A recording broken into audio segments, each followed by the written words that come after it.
meus irmãos? Tudo bem? A paz do Senhor Jesus? Glórias a Deus pela sua presença aqui conosco em mais um vídeo do nosso canal sobre a Palavra de Deus. E hoje nós vamos falar sobre um livro muito importante, isto é, um autor, um profeta menor, que falará sobre um assunto importante para mim e para você, que diz respeito sobre a importância da fé. Nós estamos vivendo dias difíceis, como também a Bíblia já falara há muito tempo atrás que os dias são maus, que o mundo jaz no maligno, mas o justo viverá pela fé, e Deus não tem prazer naqueles que retrocedem. Nós vemos tantas violência, a gente ouve tantas notícias ruins, perseguição aos cristãos em todos os continentes, agora principalmente lá no Paquistão, a igreja sendo perseguida, e aqui a gente vê tantos casos horríveis, né, injustiças, corrupção, escândalos até mesmo entre os pastores. E a gente pode chegar à mesma conclusão e indagação como chegara o profeta Abacuque. Onde está o Senhor? Cadê Deus? Então, essa aula de hoje vai falar sobre esse contexto que era daquela época, mas que hoje a gente vê claramente em nossos dias. A lição desta semana é a lição número 9, que tem cujo título Abacuque, o justo viverá pela fé. Os fundamentos da nossa aula são os objetivos e o texto áureo. O texto áureo está em Abacuque, capítulo 2, versículo 4. Escreve, pois, eis que o ímpio está cada vez mais arrogante, suas vontades não visam bem, mas o justo viverá pela sua fé. Os objetivos da nossa aula são 3. Primeiro, apresentar o cenário do profeta Abacuque. Segundo, explicar que o silêncio de Deus é pedagógico. E terceiro, extrair lições do livro de Abacuque para hoje. Tópico 1.1, conhecendo o cenário do profeta Abacuque. Então vamos conhecer. Foi contemporâneo de Jeremias, Ezequiel, Daniel e Sofonias. Que data foi essa que Abacuque profetizou? Final do século 7 a.C., antes de Nabucodonosor passar por cima de Jerusalém, que foi no ano de 605 a.C. Ele profetizou durante os últimos dias do Império Assírio, que nós estudamos no vídeo passado, na aula anterior, com a queda de Nínive, que era a capital do Império Assírio, e o início da ascensão da Babilônia. Então, Abacuque ele profetizou nesse período aí do século 7 a.C., durante os últimos dias do Império Assírio, e o início da ascensão da Babilônia, liderada por Nabucodonosor. O último profeta enviado a Judá antes de cair no cativeiro babilônico. Então, antes de Judá, das duas tribos do sul, ser levada cativa para passar 70 anos no exílio, foi Abacuque, o profeta, o último a ser enviado para profetizar a Judá.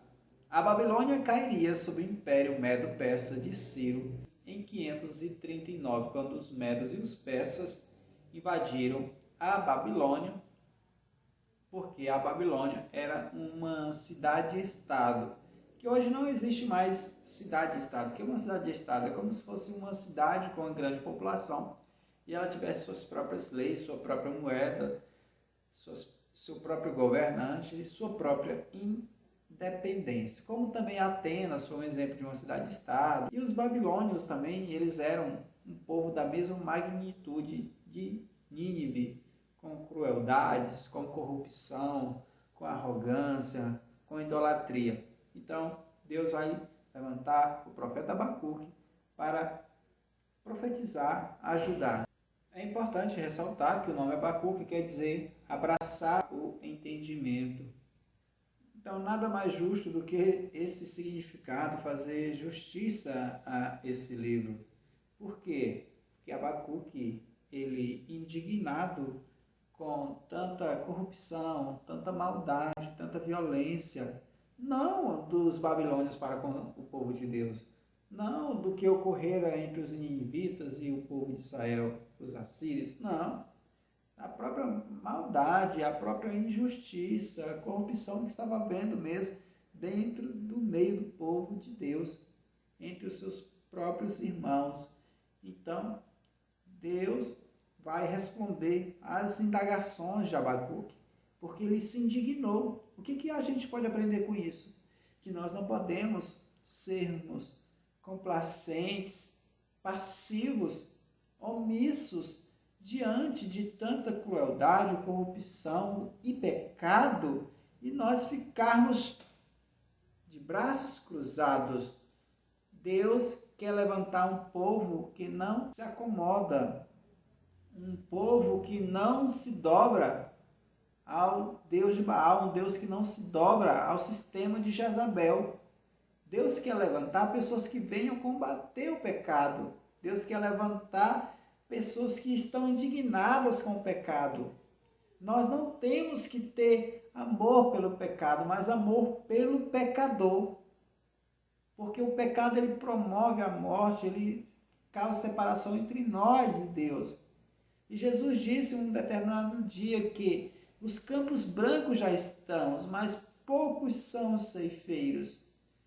Então, o que a gente percebe aqui é que quando a gente se prontifica, se posiciona, Deus também responde. Tópico 1.2. A mensagem do profeta. Que mensagem foi essa? Escreve Abacuque capítulo 2, versículo 4. Escreve, pois, eis que o ímpio está cada vez mais arrogante, suas vontades não visam o bem, mas o justo viverá pela fé. A palavra de Deus diz que quem está sujo, suje-se mais. Quem está limpo, limpe-se mais. Santifique, porque amanhã o Senhor fará maravilha no meio de vós. Sem santidade ninguém verá o Senhor. Nós, como povo de Deus, nós temos que cada dia mais buscar o Senhor em santificação, em oração, em jejum, em leitura da palavra, meditação, em louvor, adoração, renúncia. O que a palavra de Deus diz aí? Que o ímpio está cada vez mais arrogante, que as suas vontades não visam o bem. Porque quem tem dinheiro quer mais dinheiro. Quem tem os bens materiais, ele quer mais. É a lógica do capitalismo. Eu querer cada vez mais lucrar a mais-valia. Porém, repartir, dividir com o próximo, como fizera Zaqueu, poucos querem fazer isso. A palavra de Deus diz que onde está o teu tesouro, onde está o teu coração. Onde é que está o nosso tesouro? Está no reino de Deus, que Jesus falou, buscar em primeiro lugar o reino de Deus, e as demais coisas ele vos acrescentará, ou está nos bens materiais? O que nós estamos buscando em primeiro lugar?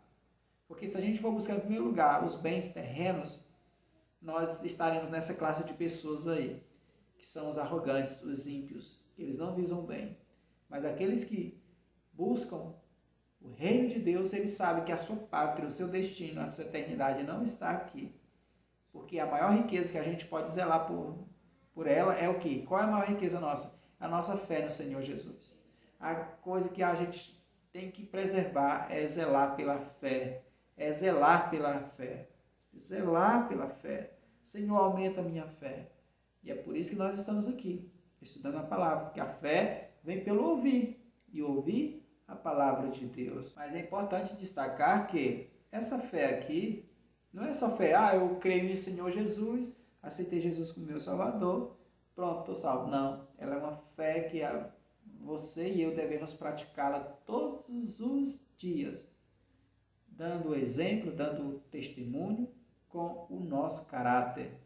Como o Santo Agostinho pregou, pregue Cristo, se possível, use palavras. Talvez muitos de nós seremos a única Bíblia que muitas pessoas irão ler. Então, vamos zelar pela nossa conduta, para que Cristo seja revelado, para que Cristo viva em nós, e não mais eu venhamos viver, mas Cristo vive em nós, como falou Paulo. É a fé da santificação. Todo dia, a santificação é um processo. É a fé como justificação, justificado pela fé em Jesus. justificado pela fé nele, em Jesus Cristo. Uma observação. O tópico 1.3 até o tópico 2.3, eu reuni eles em um só conteúdo, porque eles irão abordar sobre os questionamentos de Abacuque e as respostas de Deus. Então vamos conhecer esses questionamentos e essas respostas de Deus para o profeta. 1.3. O ousado questionamento do profeta. Qual foi o primeiro questionamento, professor? Por que iniquidade fica sem punição? Essa foi a indagação de Abacuque a Deus. Vejamos, questiona o profeta. Ó Yahvé, até quando clamarei por tua ajuda, sem que tu me des ouvidos? Até quando protestarei diante de ti? Violência sem que tragas alguma salvação? Por que me fazes contemplar a injustiça de observar com clareza toda a maldade que campeia nessa terra?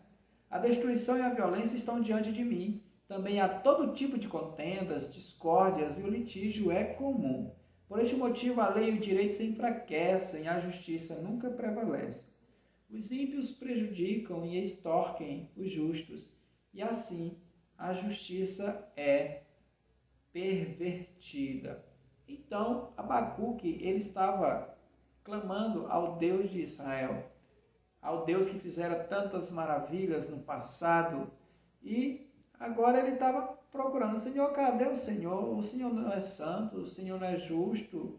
Por que está acontecendo tudo isso? As pessoas não fazem hoje questionamento assim? Cadê Deus? Deus existe? Deus não existe? Por que ele deixa crianças serem abusadas? Por que Deus deixa acontecer tanta guerra, tanta fome? Só que as pessoas não entendem o processo do Senhor. Só que as pessoas não entendem os propósitos de Deus, até mesmo na desgraça. Deus tem suas formas de trabalhar, Deus tem sua pedagogia de trabalhar. Deus, ele não é homem para que minta, nem filho do homem para que se arrependa. Isto é, Deus, ele é soberano, ele sabe o que faz, ele é sábio, ele é perfeito, ele é Deus. Deus não trabalha da nossa forma, no nosso tempo, do nosso jeito, para agradar um, agradar o outro. Ah, porque nós somos a nação eleita, Deus tem que fazer alguma coisa. Deus tem que tirar esses ímpios aqui do nosso meio, tal. Mas não é assim. Deus tinha uma forma de trabalhar, e muitas das vezes a forma de trabalhar de Deus ela é tão dolorida, é como amassar das uvas, mas para quê? Para tirar a nossa essência. Então, muitas das vezes a gente vai ter que ser levado para o cativeiro, para que Deus possa nos moldar, nos tratar. Como fala lá em Jeremias, desce a casa do oleiro, vamos descer a casa do oleiro, vamos nos humilhar, como João Batista falou, que ele cresça e que eu diminua. E qual foi a resposta de Deus para Abacuque? Haverá castigo no tempo certo, Abacuque. É no meu tempo, não é no seu. Pare de ansiedade. Não viveis ansiosos. Abacuque, capítulo 1, versículo 5 a 11. Então contemplai as nações, atentai. Maravilhai-vos, porquanto eis que realizo em vossos dias uma obra de tal magnitude que não conseguiríeis acreditar se tudo isso simplesmente lhes fosse contado. Eis que estou conduzindo os babilônios, essa nação cruel, impetuosa e violenta, que marcha sobre a largura da terra, a fim de se apoderar de habitações que não lhes pertencem. É, pois, uma nação apavorante e temível, que faz justiça com as próprias mãos, e todo o seu juízo e leis vem dela mesma. Os cavalos de guerra são mais rápidos que leopardos e mais ariscos e ligeiros que lobos ao pôr do sol. Os seus cavaleiros espalham-se por toda parte. Eles vêm de muito longe, voam como a águia faminta que se apressa em devorar. Eles todos vêm determinados a massacrar. Suas hordas avançam como o vento do deserto, fazendo tantos prisioneiros como a areia da praia. Desprezam o poder dos reis e se escarnecem de todos os governantes. Riem de qualquer cidade fortificada, pois costumam construir rampas de terra, por meio delas invadem todas as fortalezas. Então passam como o ímpeto de uma ventania e seguem adiante. Eles, porém, são homens carregados de culpa e condenação, porquanto têm como Deus a sua própria arrogância e força. Todo pecado traz sua consequência. A Bíblia diz que o salário do pecado é a morte. Quem planta vento, colhe tempestade. E esse povo judeu aí estava vivendo no pecado, na desobediência. Deus já tinha levantado tantos profetas e eles deram a mínima. Então, Deus tinha seu tempo de trabalhar, o seu povo para trabalhar. E veio o castigo no tempo certo. E o propósito de Deus também seria cumprido. Então, o que a gente pode aprender com isso? Paciência. Você está certo que temos que orar? Temos. Temos que clamar. Abacuque orou. E Deus respondeu. E o importante é a gente se posicionar diante do Senhor, em oração, em clamor, em súplica. Aí o segundo questionamento de Abacuque para Deus. Como Deus usa o ímpio para castigar o justo? Não é justo, Deus, se eu castigar a gente com a nação cruel.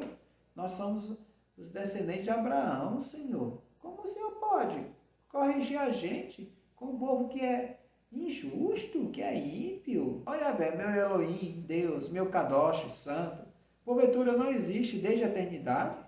Tu jamais morrerás e nós te seguiremos. Mas, Senhor, tu designaste justamente essa nação pagã para executar o teu juízo. Ó Tsu, rocha de refúgio, tu decidiste estabelecer este povo para aplicar o castigo. Sendo assim, eu me colocarei como sentinela sobre minha torre de vigia. Tomarei posição sobre a muralha, aguardarei para ver o que Yahvé, o Senhor, me dirá e que resposta receberei aos meus questionamentos. Precisamos ser assim como Abacuque. Ele não foi se desesperar, ele não saiu da igreja, ele não saiu do caminho do Senhor, quando Deus deu a resposta para ele, que seria uma nação forte, cruel, ímpia. Não, ele foi falar o quê? Olha, a minha esperança está no Senhor, que fez os céus e a terra. Que eu ande pelo vale da sombra da morte, eu não temerei mal algum, porque tu estás comigo, a tua vara e o teu cajado me consolam. 1000 cairão ao meu lado, 10.000 à minha direita, mas eu não serei atingido. Então Abacuque ele agiu conforme a palavra do Senhor. Ele não foi se desesperar, não foi lastimar, ele foi esperar no Senhor. A resposta de Deus foi o quê? O ímpio será castigado e a fé recompensada. Nós iremos encontrar a resposta de Deus em Abacuque, capítulo 2, do versículo 2 até o versículo 20.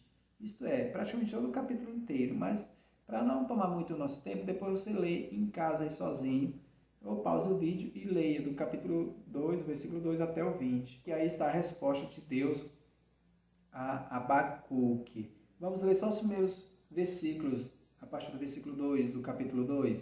Então Yahvé me respondeu e ordenou: escreve a visão com toda a clareza possível, em grandes tábuas, para que até o mensageiro que passa correndo a leia, porquanto esta visão se cumprirá no tempo determinado no futuro. É uma visão que fala do fim e não falhará, ainda que demore, aguarde-a confiante, porque ela certamente virá e não se retardará. Escreve, pois, eis que o ímpio está cada vez mais arrogante, suas vontades não visam o bem, mas o justo viverá pela sua fé. Pois bem, Abacuque, ele procurou o quê? Justiça. Ele procurou o quê? Uma resposta de Deus, uma solução para toda injustiça, toda maldade que havia em Judá.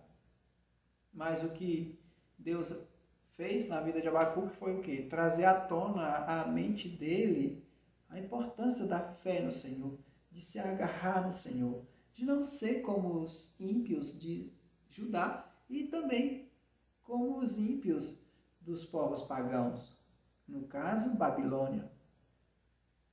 Abacuque teve uma resposta de quê? Olha, a minha graça te basta, Abacuque. Sem mim nada podereis fazer.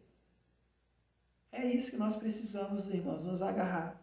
É no Senhor, que é nosso autor e consumador da nossa fé. Jesus é suficiente, Ele é o melhor. Foi o melhor enviado de Deus. Não vem nada melhor além de Jesus. Tem pessoas que falam, o melhor está por vir. Não, o melhor já veio. E nós temos que abraçar e pedir a Ele para Ele entrar em nosso coração e ceiar conosco e fazer morada. Então, que venhamos cada dia mais buscar, fortalecer a nossa fé no Senhor. Senhor, aumenta a minha fé. Senhor, me dá o capacete da salvação. Senhor, me dá o manuseio certo da espada do Espírito, que é a palavra de Deus. E o tópico 3, para finalizarmos, Abacuque para hoje. O que nós podemos tirar de lições? Nós teremos 2 lições para a gente tirar. Primeiro, a importância da oração. Abacuque 3:2. Ó Yahvé, eu ouvi falar da tua fama e tremo diante dos teus atos, Senhor. Realiza de novo em nossos dias as mesmas obras maravilhosas que fizeste no passado. Faze-as conhecidas por todos também em nossa época. Ainda que estejas irado, lembra-te da tua imensa misericórdia. Abacuque começa o capítulo 1 orando a Deus. E o terceiro capítulo e último também tem oração. Vejamos a importância do orar, do comunicar, do ter diálogo com o Senhor. E o que Abacuque, com esse versículo, demonstra, pedindo a justiça do Senhor, que Deus viesse realizar maravilhas como realizou no passado.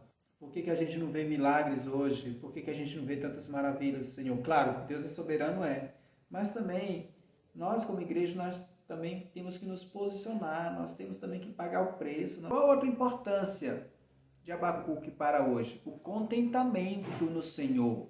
Abacuque capítulo 3, versículos 17 e 18. Ainda que a figueira não floresça, nem haja uvas nas videiras, mesmo falhando toda a safra de olivas e as lavouras não produzam mantimento, as ovelhas sejam sequestradas do aprisco e o gado morra nos currais.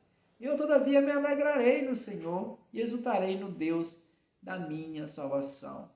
Que contentamento, irmãos? Que paz, que esperança, que convicção Abacuque tinha, Se ele tem Deus, se ele tinha Deus, o que ele mais sentiria falta? A Bíblia diz, o que o homem pode dar para salvar sua alma? Se nós temos a Jesus, irmãos, se nós temos a paz do Senhor, se nós temos o Espírito Santo em nossa vida, a alegria da salvação, irmãos, não vamos nos entristecer, vamos buscar mesmo a salvação, vamos nos contentar com a presença do Senhor. Quer dizer que a gente tem que se contentar com a desgraça, com o desemprego, com a derrota, com a miséria, com as injustiças? Não, meus irmãos, mas a gente se alegrar no Senhor. Em vez da gente murmurar, de reclamar, vamos glorificar a Deus pela presença dele em nossa vida. Muito obrigado, irmãos, pela sua companhia. Curta o nosso vídeo, compartilhe também. Deus abençoe sua vida, sua casa, seu lar, seu ministério. Em nome de Jesus Cristo, a paz do Senhor seja com você. Amém.